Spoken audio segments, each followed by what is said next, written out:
വടക്കൻ കേരളം പോളിംഗ് ബൂത്തിൽ ആദ്യ വോട്ടുകൾ രേഖപ്പെടുത്തി തുടങ്ങിയിരിക്കുന്നു എന്നതാണ് ഈ മിനിറ്റിലെ ഏറ്റവും പ്രധാനപ്പെട്ട കാര്യം. തത്സമയ ദൃശ്യങ്ങൾ നമുക്ക് കാണാൻ കഴിയുന്നു. 7 ജില്ലകൾ ഇന്നിപ്പോൾ പോളിംഗ് ബൂത്തിലേക്ക് എത്തുകയാണ്. 470 പഞ്ചായത്തുകൾ, 77 ബ്ലോക്ക് പഞ്ചായത്തുകൾ, 47 മുനിസിപ്പാലിറ്റികൾ, 3 കോർപ്പറേഷനുകൾ. ഇന്ന് പോളിംഗ് ബൂത്തിലേക്ക് എത്തുന്ന തദ്ദേശ സ്ഥാപനങ്ങളുടെ എണ്ണം ഇങ്ങനെയാണ്. ഇന്ന് 1.5 കോടിയോളം വരുന്ന മനുഷ്യർ ഇന്ന് പോളിംഗ് ബൂത്തിലേക്ക് വരുന്നു എന്നതാണ് ഏറ്റവും പ്രധാനപ്പെട്ട കാര്യം. വോട്ടെടുപ്പ് ആരംഭിച്ചിരിക്കുന്നു. 2ാം ഘട്ട വോട്ടെടുപ്പ് സംസ്ഥാനത്ത് തദ്ദേശ തെരഞ്ഞെടുപ്പിന്റെ 2ാം ഘട്ട വോട്ടെടുപ്പ് ആരംഭിച്ചിരിക്കുന്നു എന്നതാണ് ഈ മിനിറ്റിലെ ആദ്യ വാർത്ത. ഇപ്പോൾ സാരംഗൊണ്ടനോടൊപ്പം തൃശ്ശൂരിൽ നിന്ന്. സാരംഗ, വോട്ടെടുപ്പ് ആരംഭിച്ചിരിക്കുന്നു. ആദ്യ വോട്ട് രേഖപ്പെടുത്തിയോ? എന്താണ് ഇപ്പോൾ തൃശ്ശൂരിൽ നമുക്ക് പറയാൻ കഴിയുന്നത്? ഇത് മലപ്പുറത്തു നിന്നുള്ള ദൃശ്യങ്ങളാണ് ഇപ്പോൾ നമ്മൾ കണ്ടുകൊണ്ടിരിക്കുന്നത്. മനു, തീർച്ചയായും തൃശ്ശൂരിൽ ആദ്യ വോട്ട് രേഖപ്പെടുത്തി എന്നുള്ളതാണ്. കൃത്യം 6 മണിയോടുകൂടി തന്നെ പല ആളുകളും, അതായത് തിരക്കുകൾ കൊണ്ട് തന്നെ നേരത്തെ വോട്ട് ചെയ്തു പോകുന്നതിന് വേണ്ടിയിട്ട് പലരും ഈ 6 മണിയോടുകൂടി ഇത്തരത്തിൽ കേരളവർമ്മ കോളേജ് കാനാട്ടുകര ഡിവിഷന്റെ ഭാഗമായിട്ടുള്ള 188 ബൂത്ത് നമ്പർ 188 എത്തിയിരുന്നു. കൃത്യം 7 മണിക്ക് തന്നെ, അതായത് ഇപ്പോൾ ആദ്യത്തെ വോട്ടർ ഈ ബൂത്തിലേക്ക് കടന്നു വോട്ട് രേഖപ്പെടുത്തി എന്നുള്ളതാണ്.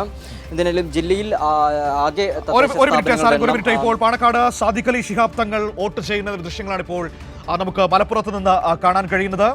ഒപ്പം തന്നെ പി കെ കുഞ്ഞാലിക്കുട്ടി, മുനവർ അലി ശിഹാബ് തങ്ങളൊക്കെ വോട്ട് ചെയ്യാൻ വേണ്ടി എത്തിയിട്ടുണ്ട്. പാണക്കാട് CMLP സ്കൂളിൽ നിന്നുള്ള ദൃശ്യങ്ങളാണ് ഇപ്പോൾ നമ്മൾ കണ്ടുകൊണ്ടിരിക്കുന്നത്. അതിനുശേഷം അവർ മാധ്യമങ്ങളോട് സംസാരിക്കാനുള്ള സാധ്യതയുമുണ്ട്. പ്രധാനപ്പെട്ട നേതാക്കളൊക്കെ ഇതാ വോട്ട് ചെയ്യാൻ വേണ്ടി എത്തുന്നു. മുഖ്യമന്ത്രി അടക്കമുള്ളവർ ഇന്ന് തദ്ദേശ തെരഞ്ഞെടുപ്പിന്റെ ഭാഗമാകും, വോട്ടെടുപ്പിന്റെ ഭാഗമാകും എന്നതാണ് മറ്റൊരു പ്രധാനപ്പെട്ട പ്രത്യേകത.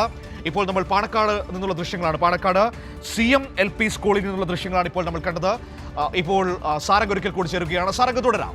മനു, തീർച്ചയായും രാവിലെ 6 മണിയോടുകൂടി ഇത്തരത്തിൽ വോട്ടർമാർ എത്തി തുടങ്ങി. കാരണം വലിയ തിരക്കുകൾ തുടങ്ങുന്നതിന് മുൻപേ തന്നെ വോട്ട് ചെയ്ത് പോകുന്നതിന് വേണ്ടിയിട്ട്, അതായത് പല പല ജോലികൾ ചെയ്യുന്നവരായിരിക്കും, അല്ലെങ്കിൽ മറ്റ് തിരക്കുകളുള്ളവരായിരിക്കും. അതുകൊണ്ട് തന്നെ രാവിലെ എത്തി വോട്ട് രേഖപ്പെടുത്തി എത്രയും പെട്ടെന്ന് തിരികെ പോകുക എന്നുള്ള ഒരു ലക്ഷ്യത്തോടെയാണ് പലരും രാവിലെ 6 മണിയോടുകൂടി തന്നെ ഈ പോളിംഗ് ബൂത്തിലേക്ക്, കാനാട്ടുകര പോളിംഗ് ബൂത്ത് നമ്പർ 188 എത്തിയത്. കൃത്യം 7 മണിക്ക് തന്നെ ആദ്യ വോട്ടർ തൻ്റെ വോട്ടവകാശം രേഖപ്പെടുത്തി മടങ്ങിക്കഴിഞ്ഞു.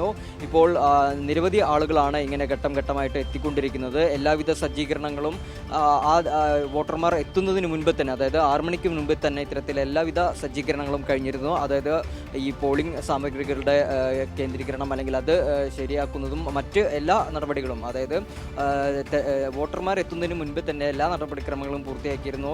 വോട്ടർമാർക്ക് യാതൊരു വിധത്തിലുള്ള തടസ്സങ്ങളോ ബുദ്ധിമുട്ടുകളോ, അല്ലെങ്കിൽ പോളിംഗിന് അത്തരത്തിൽ യാതൊരു ബുദ്ധിമുട്ടുകളും വരാത്ത രീതിയിൽ തന്നെ എല്ലാ കാര്യങ്ങളും സജ്ജമാക്കിയിരുന്നു.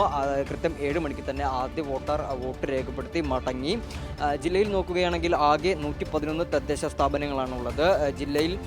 ജില്ലാ പഞ്ചായത്ത്, അതുപോലെ തന്നെ കോർപ്പറേഷൻ, 7 നഗരസഭകൾ, 16 ബ്ലോക്ക് പഞ്ചായത്തുകൾ, 86 ഗ്രാമപഞ്ചായത്തുകൾ എന്നിങ്ങനെയാണ് ജില്ലയിലെ ഈ സ്ഥാപനങ്ങളുടെ എണ്ണം. ഈ സ്ഥാപനങ്ങളിലേക്കൊക്കെ തന്നെയാണ് ഇന്ന് തൃശ്ശൂർ ജില്ലയിൽ തെരഞ്ഞെടുപ്പ് നടക്കുന്നത്. നമുക്കറിയാം, കഴിഞ്ഞ 1 മാസത്തോളമായിട്ട് കേരളം പ്രചരണ രംഗത്തും അല്ലെങ്കിൽ തെരഞ്ഞെടുപ്പിൻ്റെയും ചൂടിലായിരുന്നു. 1 മാസത്തോളമായിട്ട് കേരളം തദ്ദേശ തെരഞ്ഞെടുപ്പിൻ്റെ ചൂടിലും പ്രചരണ രംഗത്തുമായിരുന്നു. ആ പ്രചരണത്തിനൊക്കെ തന്നെയും ഇന്നലെ വൈകിട്ടോടുകൂടി, നിശബ്ദ പ്രചരണത്തിൻ്റെ അവസാനമായി എന്നുള്ളതാണ്. എന്തിനായാലും രാവിലെ മുതൽ വോട്ടർമാർ വോട്ട് രേഖപ്പെടുത്തുന്നതിന് വേണ്ടിയിട്ട് ഇത്തരത്തിൽ എത്തുകയാണ്. ഘട്ടം ഘട്ടമായി ആളുകൾ എത്തുന്നു. നേരത്തെ 6 മണിക്ക് എത്തിയതിനേക്കാൾ കൂടുതൽ, അല്ലെങ്കിൽ 6:30 കണ്ടതിനേക്കാൾ കൂടുതൽ ആളുകൾ എത്തി. ഇപ്പോൾ കൃത്യം 7:06 കഴിഞ്ഞു സമയം. ആളുകളായിട്ട് എത്തുന്നുണ്ട്. അതായത് പ്രായമായവരും, അതുപോലെ തന്നെ ജോലിക്ക് പോകേണ്ടവരും, അല്ലെങ്കിൽ മറ്റ് തിരക്കുകളുള്ളവരും ഒക്കെ തന്നെയാണ് രാവിലെ തന്നെ എത്തിക്കൊണ്ടിരിക്കുന്നത്.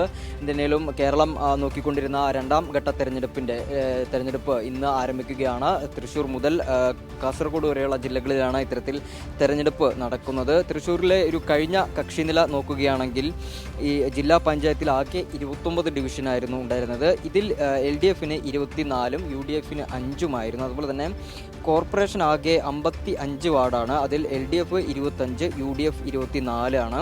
നഗരസഭകൾ തൃശ്ശൂർ ജില്ലയിൽ 7 എണ്ണമുണ്ട്. 7 എണ്ണത്തിൽ 5 ഇടത്തും ഭരണം LDFന് തന്നെ, 2 ഇടത്ത് മാത്രം UDFന്.